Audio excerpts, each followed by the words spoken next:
Okay, let's just dive in. Why did you write this book? I wrote this book. I've been here before for the signing of my other book 4 years ago. I think some of you were here. There's some familiar faces. It's not a continuation of the first book. It was me turning 50, and I'd learned all these lessons. I discussed a lot of lessons I've learned just being a guy with my editor at Seattle Weekly, Chris Cornelis. We've discussed this stuff for 5 years. Like, he's just having kids. My kids are teenagers. Jeff Angel from my band, The Walking Papers, he's got 2 girls. And it's this constant ongoing discussion we have about being parents, dudes, and getting older. Like the things we all talk about, I suppose, right? And my Seahawks, the good Super Bowl, the one that was here, we just won the Super Bowl. And, I mean, literally just won. It was the night, and I was turning 50 3 days later. So, you know where that 50-year birthday thing was kind of building up? I was getting texts and crap from friends giving me shit, you know? Suddenly I was in this state of pure elation where me turning 50 didn't matter at all. But I was pondering it. I got on the plane to fly back. When I get on planes, I write. And I just kind of wrote, what does it mean to be 50? And what does it mean to be a 50-year-old man? And what does it mean to be a man? And that was the beginning of this book. So 1.5 years ago, on a plane. Now, how do you manage to stay humble despite being a rock star? I don't use the term rock star. I think I heard somebody go, shh. Because I'm it's your sister. Was my sister? Oh, was you? Sound effects. Well, yeah, no, I don't know. The rock that I modeled myself after was like Black Flag and The Clash and early bands I saw. Those first kind of imprints. I got to see Iggy at the Showbox in 1980 and Black Flag. My first gig ever was opening for Black Flag in 1979. And it's when Ron Reyes was a singer. And that was this real thing. It wasn't a band on a big stage in a big arena. It was Black Flag right in front of me. And The Clash right in front of me. And they were so real and honest. And I saw Iggy, and he like lit the drum kit on fire and jumped into the crowd and partied with us the rest of the night. You know, these to me were rock stars, but I realized they were just like me, just a little bit older. And so I've always kind of had a little disdain for the term rock star. I think of Spinal Tap when I think of that term. I get to dress like the way I want to dress, and I've been able to have an extended adolescence, for sure. But that brings kind of forward the topic of, you know, turning from this adolescent, this touring rock guy, kind of adolescent, into a father of 2 girls. Wow. And they're watching every step you make. Oh, it's time to, and resentments and all of this stuff that we all carry around. How do we address this? And martial arts really, like getting sober and getting into martial arts really helped me, because the martial art I do, the first thing you have to do is address yourself and be honest with yourself, or at least try. And that was completely humbling. Back to your thing.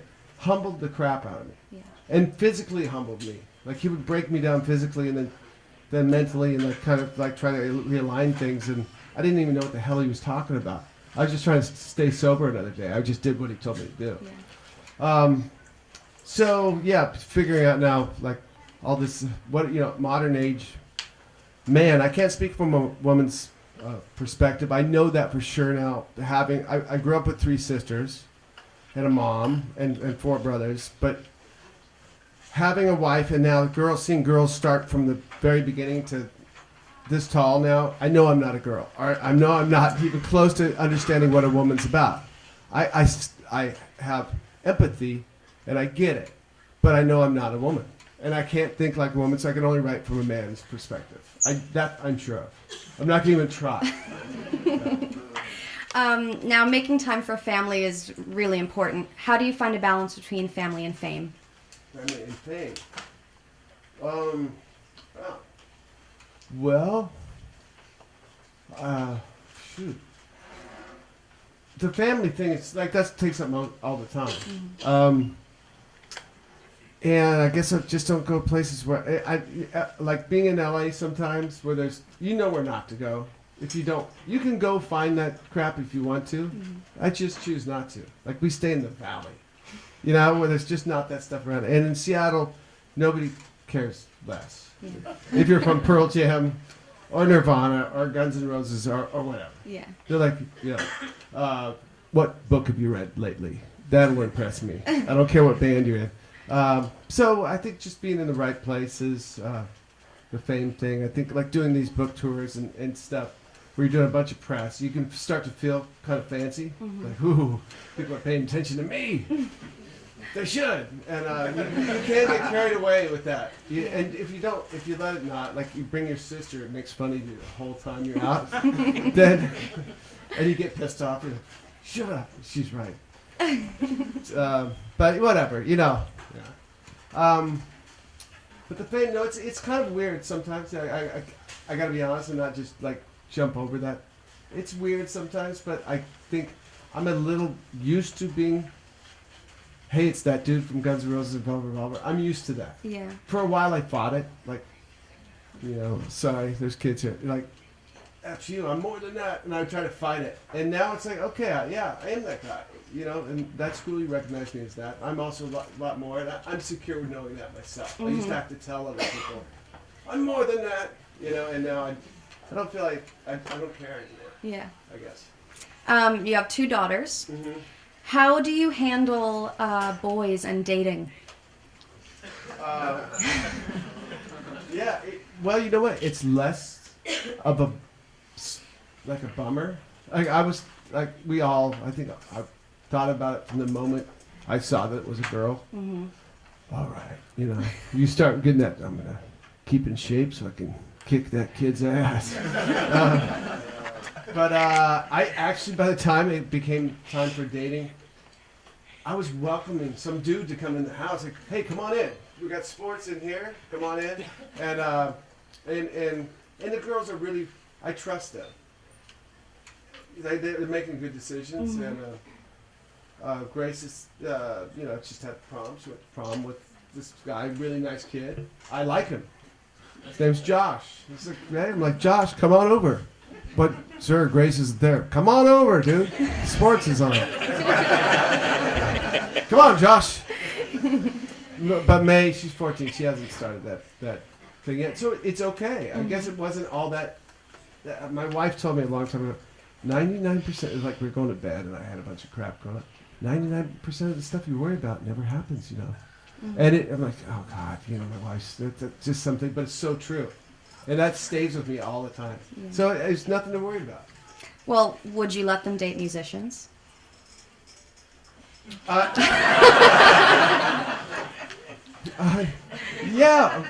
Hey, we're good people, We got a bad rap. Yeah, she's a musician, right? My older one is. Mm-hmm. More than likely, unless she just goes, I don't know what Josh does. Besides watch sports with me. I haven't asked him. No, he's not a musician. He's like I don't even know what he does. I asked him what's his deal. That was the first thing I asked him. I asked him the unanswerable question, so they squirm. Like, Josh, what's your deal? Sir, I'm Notre Dame High School. Sir, I don't know what my deal is. Just kidding. But that is the question. If you got daughters, that's the question to ask the dudes coming over. What's your deal? So now, as a member of Guns N' Roses, you've toured the world. What are some of your best tips you've picked up from your travels? There's a lot in the book. There's I know. like uncountable amount of tips, travel tips. I don't know. Like I just think all this asinine stuff on when I travel. Number one, I'm really tired. Mm-hmm. And number 2, I know I'm getting on a plane where I can take my Mac out and start writing about the things that piss me off that just happened. So at least I'll get it out. And like TSA lines, And I do travel a ton, so I have it, like, I'm on automatic. I go to the airport, my shoes are off, my belt's out, my computer's out of my backpack. And my kids, like, their shoes are off, their belts are off, stuff's out of the backpack. Mm-hmm. But, the TSA person that's screaming, like, shoes off, water out of, that like, I have my stuff off, and my kids have their stuff off, but the person behind you doesn't. And so I just asked that before you go to the airport, because she's screaming, and my ear's next to your face that she's yelling at, right next to it. Yeah. So just, take your shoes off, take your belt off, take your water out of your bag, and your computer out of your bag. That's a travel tip. All right. It'll help you and me and the rest of us. Now, chapter 13 in your book is titled Skip the Strip Club and Hit the Bookstore. When you walk into a bookstore, what section do you shop first, generally? Women's lingerie section. And what's the best book you've read? Where do I, like this, I got here and they wanted, you guys whisked me straight into the room and I'm like, wait, what's that book? And I started talking about books with somebody back there. Nonfiction, history, I see what's new. Yeah. If something's new, if there's a rare book or first edition room, I like to look at that stuff. I met a guy on an airplane like 6 weeks ago, loaded plane, Buenos Aires. I'm in the Buenos Aires airport. My flight's going to be 3 hours delayed. That happens. Travel tip. That happens all the time. And there's this guy. There's all these people with red parkas on with fur hoods and it says National Geographic Shackleton 100th anniversary. And Shackleton is this explorer, one of my favorites. I have a tattoo on my arm with a compass rose, St. Providence. It's like I'm a Shackleton kind of fanatic. Where somebody else would have AC/DC, I have an explorer. And there's this, they're doing the 100th anniversary. They just did the cruise and there's Jared Diamond, who's wrote Guns, Germs, and Steel and The Collapse and The Third Chimpanzee and there he is. He's got that Maine, that New England beard, and he's he's Indiana Jones. He's about 77, and he's really who they modeled that after. I'm like, holy, there's Jared Diamond. And I got 3 hours, and I drank a cup of coffee to get up my nerve, and I went up to him. I said, Mr. Diamond, you don't know who I am. I'm just a big fan of your work, and I appreciate the stuff you've written. And we got to talking. We flew together to Miami. And then the plane was delayed there again. And we just became kind of buddies. We compared books. I pulled out my nerdy Kindle. Like, here's my reading list. He pulled out, like, what he's reading now. I do my leisure reading in Italian. It was some book in Italian. Like, of course you do. Naturally. Me too.